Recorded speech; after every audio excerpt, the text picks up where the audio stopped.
So the Ronin 4D-8K sensor is finally here, and it's quite a splasher. Backed with a whole new DJI Cinema color science, the full-frame cinema camera offers 8K 75 frames per second 239:1, a 5.5K Super 35 mode, and an uncropped 4K 120. Plus 14.7 stops at dynamic range with a massive increase of color fidelity to highlights. It's been 2 years since the Ronin 4D 6K shook up the camera market with its 4-axis stabilization, internal 9-stop electronic ND, Lidar autofocus with 43,000 range points, and of course its 20,000-foot wireless transmission with full gimbal and camera control. That's seriously impressive.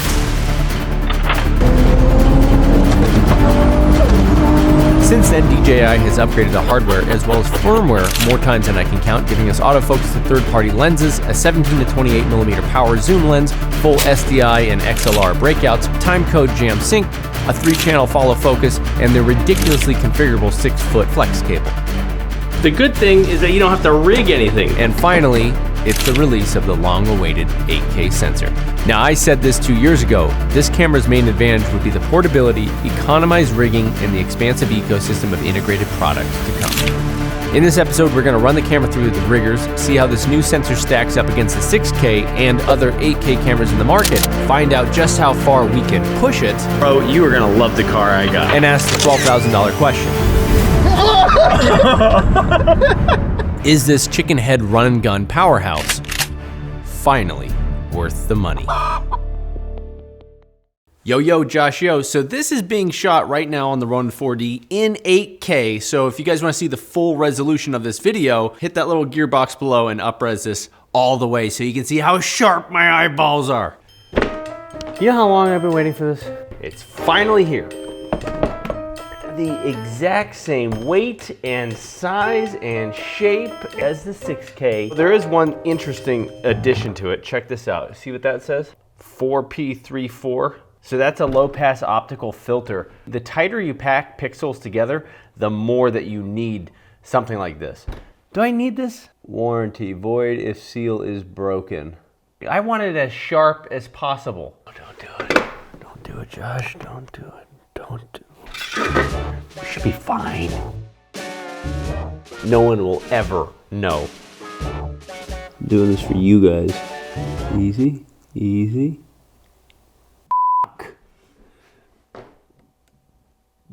Damn, they're gonna know. That's so clever. All right, don't do what I did. So the first thing I want to do is test the sharpness. An optical low-pass filter works by blurring the edges on a microscopic level so that high-frequency patterns don't create moire or aliasing. They both have one actually. Oh, fuck.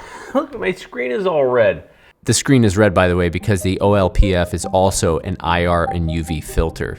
Sharpness test with the optical low-pass filter off was not a smoking gun. I was very hard-pressed to see any real sharpness difference between it on or off. Though at 2000% watching on a full screen, you can see a slight edge performance when it's off, but in my opinion, it's to a degree so small it's imperceivable for any shots, which is good because I like filming sharp things and I want as much detail as possible.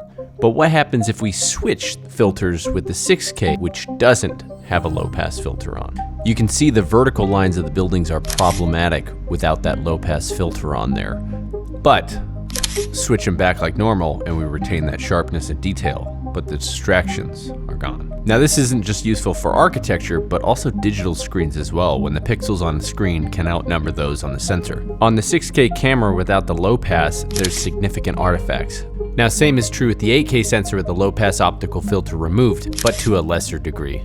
But we put the optical filter back on, those artifacts get much smaller, borderline invisible.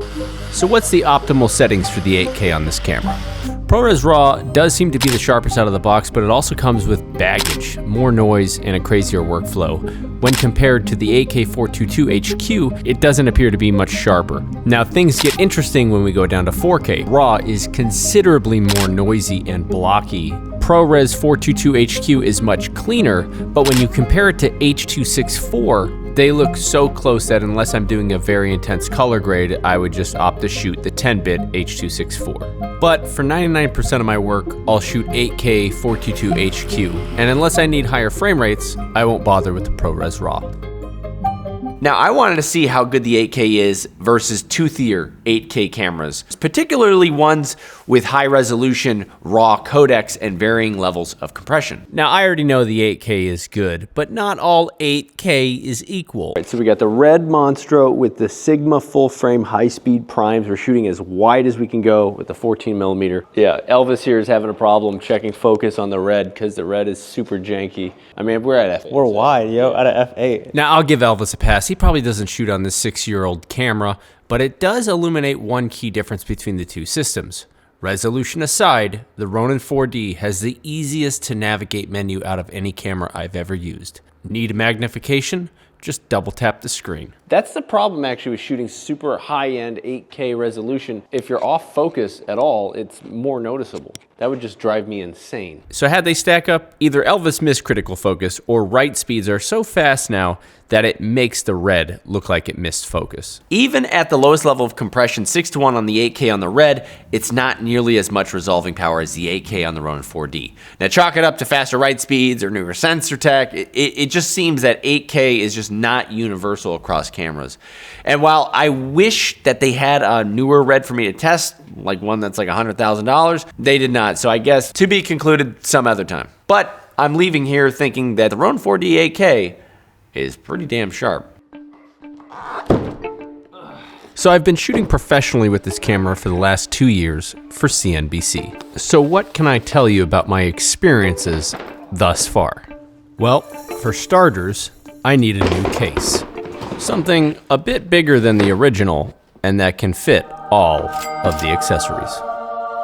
Finally, DJI has satisfied all of their promises that they made us. And so now with the 8K sensor, the final piece for this kit, there is not another camera that is as capable as this camera and as compact. Now you could cobble together your own 8K stabilized cinema camera like this and probably for a few dollars cheaper, but you'd be using multiple brands accessories to build a rig, each of which would require messy wires, batteries, and their respective chargers. But let's say you had a power brick to power it all. You're still at the whim of powering everything one at a time and trying to mesh systems together.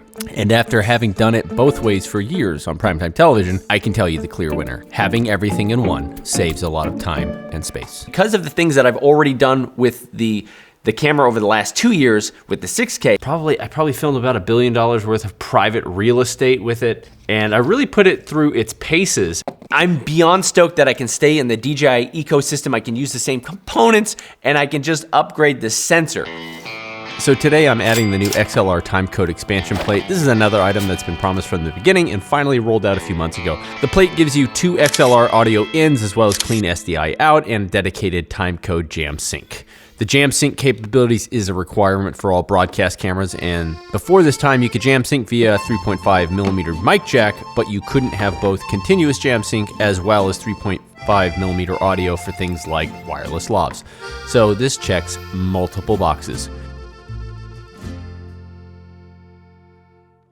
This is actually being recorded right now through the XLR input. How's the audio sound? The preamps are pretty good. Normally I use like a $2,000 Mix Pre 10T2 thing. This is just going straight from my microphone into camera. And how's it sound? Sounds pretty damn clean, yeah? Just one issue. My brand new case no longer fits the camera. So we're gonna have to modify this slightly. Time to film something. Hell yeah, let's go film something. Whew. Nope. Get me on a plane. So after 2 years of shooting with the Ronin 4D 6K, there's a few things that I've come to learn that it does very well. The first one is high-end real estate. Now, just what is it gonna look like on 8K? Well, I can imagine it's going to make my wide-angle lenses that much better. Maybe it's my perception, but it seems like wide-angle lenses really shine with 8K resolution. $24 million house tour with a run. Here we go.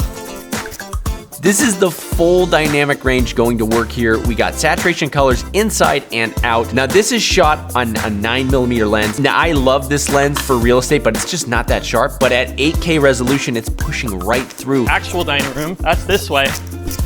In this, 500 bottles of wine. This is the dining room. I am making zero effort to ninja walk here. I may never ride a one wheel ever again. Calatrava crema marble. You gonna hang a right here, hang a right. The second thing I noticed is how well the color fidelity is with the mixed lighting. This is always a problem when filming homes, but this new sensor is handling it quite well.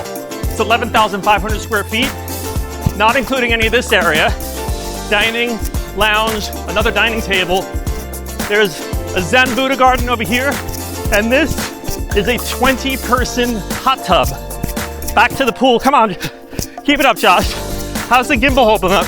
On another epic shoot, we're shooting a $24 million property today. So I'm stoked because the sensor is awesome, but also that new upgraded color science and dynamic range. 2.5 acres, you have a lot of You wouldn't get on this. No, unless you're willing to. For these walk and talk type shoots, what I've really come to love is being able to access all the tools, not just like internal ND, but also all the monitor tools while using a stabilized gimbal without having to lift my fingers off of the grips. It's very powerful. It makes these shots very easy to do. What's really nice about internal ND is like, where are you gonna stick an ND on this lens? You see how bulbous it is? Like you can't, like where are you gonna stick it? Put an ND on this lens and it's gonna actually exaggerate the vignette in the corners. So with internal ND, you don't have that problem. I've always done these shots with a one wheel. I've never attempted to run it, but with the 9mm being so wide, I think it works. This doesn't look real. Dude, I don't even need the one wheel. Like, you know, normally. Smooth as butter. Yeah. Now the bulk of this house I stayed in extended dynamic range mode. This is a recording option in the menu for the camera. It allows the sensor to read out the full 14.7 stops at dynamic range at the expense of readout speed. 8K sensors in this price range typically have terrible readout speeds, and if we go back to that first shot, we can see that there's an artifact here. The center column warps as I run by it, and this warping, aka rolling shutter, is because the readout speed is 31 milliseconds. But if we turn dynamic expansion mode off, it's cut in half. Now Gerald has a very thorough video on this, so I'll leave the link down below, but in short, if you're filming fast things, turn this off to reduce rolling shutter. If you're filming slow things, then keep it on. One other thing to mention, this mode automatically switches off when filming higher than 8K 30. So if you want the most resolution and dynamic range this camera offers, shoot 8K 24 or 8K 30. So what happens to the image when this mode is on and off? Well, it's only noticeable if we zoom in way farther than practical. Though this is such a small trade-off, on full screen playback, you would not see any difference. In fact, even the 8K 75 frames per second, which is the fastest and noisiest 8K readout on this camera, full screen playback looks fantastic, and it's only when you pixel peep you can see the minor trade-off. Now, 99% of my professional work is not super fast, so I'll gladly take the full dynamic range and leave it in default. But for the occasional fast-moving shot, this is a great option to have in my back pocket, and it puts the readout speed on par with the Ronin 4D-6K sensor. If I've learned anything from my multiple videos filming car-to-car rollers with the Ronin 4D, it's this. The best way to get smooth shots is to use a robust car mount system like the Tilta Hydra Alien. Oh snap, there it is. Beauty. It helps to have a car with good suspension. Bro, you are gonna love the car I got. There we go. That's the camera car? Yeah. What are you shooting? We're gonna drive around and find some stuff to film. Make art now. That's what it's from. Okay, yeah. It's like a rocket ship. I know. Professional race car driver from Croatia. So how fast is the 911 Turbo S, Ollie? Very. Is it gonna smoke us? It depends if he sticks his launch and we fuck up. Really? We'll be back here on. Bro, do you need an extra guy? It also helps to have a dedicated first AC. Yeah.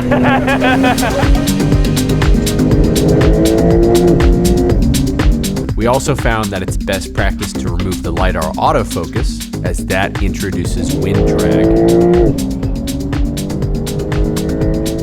Also, we found only use the small DL lenses, as those are aerodynamic, and anything else over 40 miles an hour will introduce wind vibration. With this setup, we took a Tesla Plaid 160 miles an hour in the middle of a Mexican desert 2 years ago, and let me tell you, I was shocked the camera didn't need any post-stabilization. Now, so much of what makes these car-to-car shots easier with the Ronin 4D than with other camera rigs is the integrated wireless controls, and now with mirror mode, we can access all of the camera settings and menus from inside the car. That's That's not possible with many other camera systems, and to have this feature as robust as it is makes this two-person stealthy camera car system feel like a much more expensive rig. Can't go for it. Holy shit. Whoa, easy, buddy, easy. What really stands out is how smooth these shots are even when going breakneck speeds with a 50mm lens on. I cannot stress enough how much this has to do with the aerodynamics of the native DL lenses and cutting through as much of that air resistance as possible.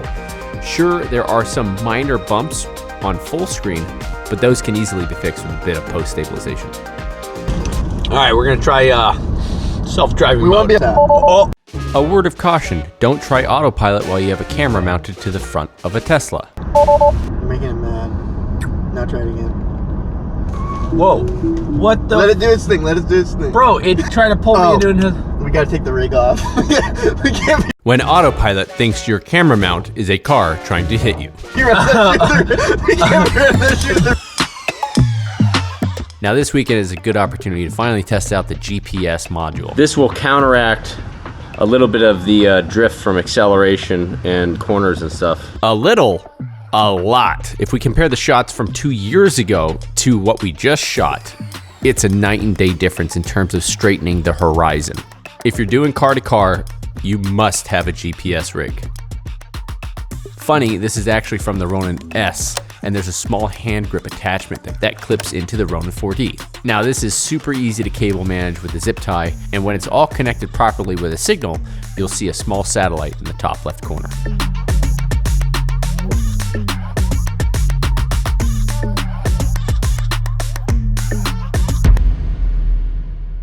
On this trip, we also busted out the Inspire 3 to cut along with some of the skyline shots.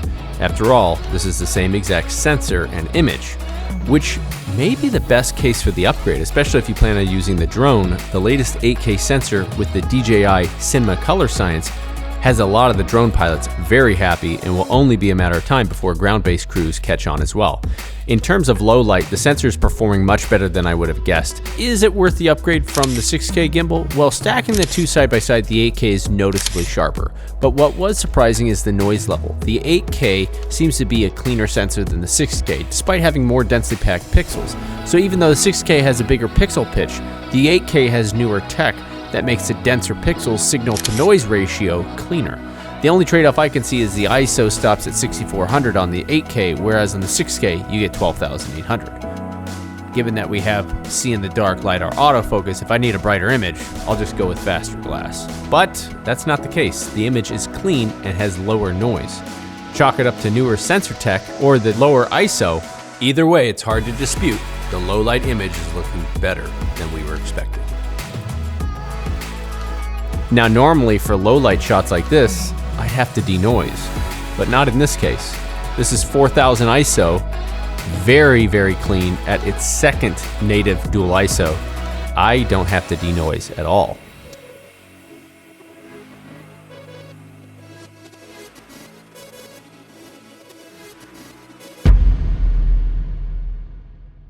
Now, one thing Red definitely beats DJI at is compression. You know, with Red Code have like 15 different options of compression, where the Ronin 4D-8K has even less than the Ronin 4D-6K. Now, this brings up my first pain point here, which is just the file sizes. The 8K file sizes are massive. So you only get 45 minutes of record time with ProRes 422-8K. So let's see, what do we get with ProRes Raw? You get 40 minutes with ProRes Raw. This is the terabyte card.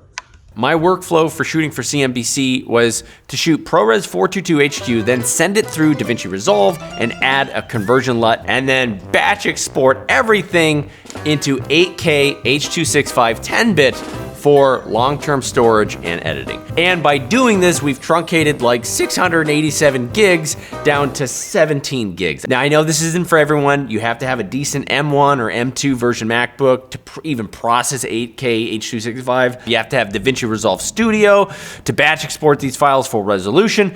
But with this workflow, I can shoot all week with just 2 cards, and the total file size storage at the end is like 200 gigs. Converting 422HQ to H.265 is like a 98% file reduction. It's crazy. Now, I can tell you from this experience, doing this for the last 2 years with even the 6K version, DJI will never give us a 10-bit H.265 because if they did, you would only need 1 terabyte card, you'd film for an entire month. So one oversight, the crop sensor Super 35 5.5K, you have to have ProRes RAW. You can't get it in ProRes 422HQ or H.264, which seems like it should be a firmware bug. You can't get it at all, it's just completely grayed out. How do we then use like these anamorphic lenses here? These are Laowa, 1.5 stretch nanomorphs, they're fantastic, but these are Super 35 lenses. I mean, you could just shoot full frame and then just crop in a little bit and then you get a little bit more lens out of it. So I don't know, DJI, you got a firmware patch for this or do we have to figure out a way to use ProRes RAW? So just like the Inspire 3, which is the same exact sensor and processor, the higher frame rates, anything above 8K 30, is only accessible with ProRes RAW, which requires an unlock fee. Now, if you already brought the ProRes RAW license from Ronin 4D 6K, then it carries over to the new sensor, you're good. Here's the problem. Davinci Resolve does not like ProRes RAW, and Premiere doesn't know what to do with ProRes RAW. It's not properly color managed like Davinci Resolve. So unless production asks me or I need higher frame rates, I'm gonna shoot everything ProRes 422HQ, and for those occasional ProRes RAW shots, I will have the same workflow that I have for the Inspire 3. I convert. Now, if you remember my Inspire 3 video, I use a $75 RAW converter app. It basically converts ProRes RAW into these larger cinema DNG files, which I temporarily store and then I import them into Resolve, and then I batch export all of those into the same 8K 10-bit H.265 file that I was doing earlier. I don't hold this against DJI. ProRes RAW is awesome, and there's definitely more color data and the higher frame rates, so you got to have it. But I just so wish that somebody would strike a deal with Blackmagic so that we could just use ProRes RAW and Davinci Resolve. Make this go away, please. Yeah, we'll add this to the bloopers. So typically for these CNBC shoots, I'm having to film B-roll of the whole house, and then there's this walk and talk section, and then there's an interview portion. And I'll shoot most of the house as wide as I can, but for the interview, I'll switch to like the 17 to 28 power zoom. Now, in general, if you want the best performance of autofocus, then I recommend sticking with the DJI lenses, but the L-mount bayonet and L-mount lenses are neck and neck with autofocus performance and probably offer the best value. And I would say that the autofocus now is the closest that it's ever been to like a phase detect. It's not quite there yet, but I could see a future where DJI releases a new LiDAR module for the top, one that maybe has 100,000 range points instead of the 43,000, that one being capable of eye detect instead of just face detect. Now, this is all speculation, of course. That is to say, if DJI continues to update this camera. Now, if you would have asked me 5 years ago, I would have said you're out of your mind. DJI is gonna abandon this camera. But they've had 9 massive firmware updates in just 2 years. That level of commitment to making this product work is definitely commendable. I don't think I've ever had a camera with a quarter of as many firmware updates or new features roll out. This somewhat obscure but powerful feature is called mirror mode. It came out of one of the many firmware releases back in 2022. Mirror mode allows you to use the high brightness monitor as an extension of the camera. Now, in normal mode, you can control quite a bit of options with the high brightness monitor and the transmission combo, but it doesn't allow you to control everything. But mirror mode fixes that. It allows you to access the entire menu as if you were operating the camera's own LCD screen. This is exceptionally helpful when wanting to change settings, such as frame rate or menu options, while using the camera from a drone or on a car mount. In addition to the hardware, I gotta say this is one of the best firmware updates we've had to this camera. There's a few bugs here and there, like every time you switch grips from monitor to camera, it comes up with an auto update and you just update it. But it's pretty stable all around and everything works. And they even have a few new things like time-lapse function, as well as assignable options for the multi-function wheel. So the time-lapse feature is the easiest one I've ever used. You simply change the frame rate to the S and Q and then scroll up to any of the slower frame rates, and it does it for you. Now, hopefully DJI will iterate this further with even slower record times. Currently, the slowest is 1 frame per second. I'd also like to see them add the ability for gimbal keyframes so it can incorporate motion time-lapse function like the smaller RS gimbals. And I strongly suggest a sleep screen option in the display menu to reduce battery consumption. An auto off after 1 minute would go far here. Now, I thought the 8K resolution would actually be a problem for the LiDAR autofocus. Generally, when you're pixel peeping, it's easier to tell when things are out of focus, the higher the resolution that you go. But that's not the case here. This is the best I've seen the autofocus perform, even with non-native mounts like E-mount and L-mount adapters. The autofocus is sharp on my eye, and the face tracking is pretty damn good. Now, this is totally unrelated to the new sensor. This is the autofocus and tracking intelligence on the LiDAR rangefinder and the camera's latest firmware. DJI just keeps updating it, and it's performing better than ever.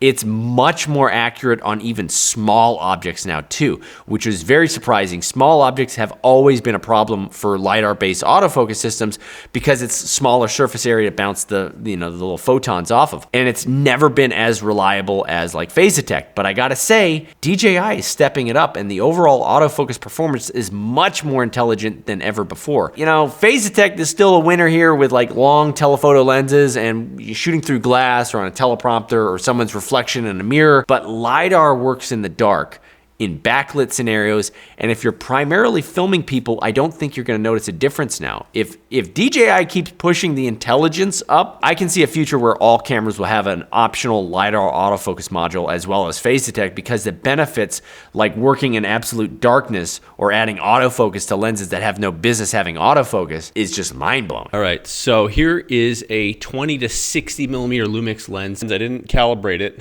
at all. This is just normal. I just put it in there and it's working pretty damn good. It's like you'd think that this is a DJI lens, but it's not. Because I feel like the LiDAR autofocus works the best with the L-mount and L-mount lenses. It might be because DJI is part of the L-mount alliance, and so the communication, especially when like upgrading firmware, is just on par versus like the E-mount lens. If you're shooting with E-mount lenses, make sure you update the E-mount adapter. I think because technically it's a third-party adapter, you can't update it through the DJI Updater app, and it doesn't update automatically when connected to the camera. So you need this funky cap and this super secret way to update it. So I actually couldn't get it to update on my M1 Silicon Mac, so I had to plug it into my PC. Let me tell you something. This is a journey. And then boom, it's like rock solid. If you're getting subpar results with the E-mount adapter, you need to update it. I really don't have any complaints about this camera system. This is a slam dunk. There are a few suggestions I have for DJI though. So part of what makes this camera so great for this is that Ollie has been watching on monitor from like the other side of the house. This is a massive house. It's 17,000 square feet, and like just going through all of these walls, you know, how many walls? 40 different walls made out of like marble. You're still getting a signal. That's very impressive. So the trade-off of having this much wireless transmission is the video signal will stomp on all the wireless lavs that are in the 2.4 gigahertz spectrum. Now, I've tested all the popular brands ad nauseum, and they all suffer from the occasional pops and breaks due to the wireless transmission switching from 2.4 to 5.8 and back several times during a recording. Right, so we got the DJI Mic 1 here. You guys got me out in the freaking rain. Oh man. Now, they all suffer from this, and it seems like the only way to ensure it doesn't happen is to turn on the high brightness monitor and disable auto switching and select only the channels in the 5.8 gigahertz range. The ones I found to be the most clean were channels 14 to 17. But there's just one problem. If you don't have the high brightness monitor with you, there's no way to do this. And further, every time you power cycle the camera, like for a battery swap, it defaults back into auto switching mode. Now, from the transmission, this makes sense for best video signal, but for a lot of my shoots, I only bust out the high brightness director's monitor occasionally for a producer or whatnot. Most of the time, it's just not being used. One thing that I found that make these occasional crackles less frequent is updating the transmitter to the latest firmware. It has a different USB-C update port and won't update automatically with the camera firmware. If you turn the camera around to the back, the transmitter itself has its own update port and updates the same exact way. I've been using this camera for 2 years, and I only just figured out this. Now, it doesn't solve it entirely, but for any shots like sub 30 feet forward facing, it's totally fine. There's no crackles, it's totally clean. But seeing as I can't take any risks for production, I've just gotten accustomed to doing backup internal recording on the mics and swapping out the audio in post. So for that, I tend to do longer takes, and I even developed an audio harness for the rear of the hand grip so I can easily monitor audio levels and make sure backup internal recording is always on. Now, if you're interested in the audio harness, I have them for sale on my website for all the brands mentioned, so you can support my channel directly. I'll talk about them a bit more in my next video, but I love them. They're a custom fit, they hold the receiver and both transmitters, and I also have a timecode version for the Tentacle Sync systems. So DJI could solve all of this if they just gave us a firmware update that basically allows the camera to boot up in whatever the transmission setting it was last in, whatever channel it was on, stay in that channel, or give us a menu inside the camera, not inside the high brightness monitor, that will allow us to select those channels. Just even something simple like going from the 5.8 gigahertz band to 2.4 gigahertz. Now that the 8K is here, I don't know that I'll use the 6K gimbal. I think this will just sit on a shelf. I'd rather just use the higher resolution and color science and all, you know, X, Y, and Z. But I do wish DJI would sell the camera bodies by themselves so that we could have a secondhand market, and then those who want to upgrade to the X9 could then offload the 6K version, because there's no value in this. There's really no secondhand market. So I would love to see more people come in the ecosystem. Now, what I want to know is what happens if we use some heavier glass on here, like the DZ Optics 2x stretch anamorphic. This lens is about 1,200 grams, so it is way heavier than the 750 grams that we normally can use with the rear counterweight. I'm gonna have to dedicate an entire video just to this, because I want to explore what happens when we use heavier lenses and how far can we push this gimbal. For the last 2 years, we've been confined to these smaller lenses, but no more. So is this just another 8K camera, or is this something more? When I look back at the last 2 years, all the accessories, all the attachments, all the firmware updates, and all the promises finally satisfied. I'm reminded of Aristotle's writings in metaphysics, distilled down to this current day adage. The whole is greater than the sum of its parts. Next episode, we're going for broke. We're gonna engineer some new accessories, play around with our 7-axis gimbal, and push the motors beyond braking with some insanely cinematic 2x stretch anamorphic glass. Sorry this video took a while. It's good to be back.